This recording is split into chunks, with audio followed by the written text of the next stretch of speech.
Assalomu alaykum, akalar, ukalar, opalar, singillar. Mana navbatdagi Moskva shahridan Toshkentga, Chimkentga hamda Bishkek shahriga ketgan avtobusimiz bemalol ketmoqchi bo'lganlar. Mana avtobusimiz yurish jarayonlari, to'lsa avtobusimiz yuradi. Kelgan akalar kimda registratsiya prasrochka bo'lsa yoki immigratsiya kartasini yo'qotgan bo'lsa, yo'lda dokument masalasi bo'yicha kimning rasxoti bo'lsa, u o'zini aybi hisoblanadi. Misol uchun meni yoki bu yoqda aybi emas. Tushundinglar-a?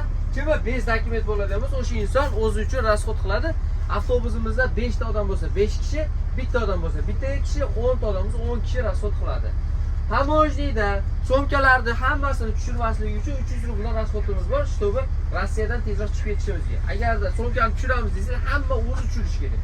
Bo'lmasa, shunda 300 rubldan rasxot bo'ladi yo 200 rubldan bo'ladi. Tamojniy rasxotimiz o'tib ketilinadi.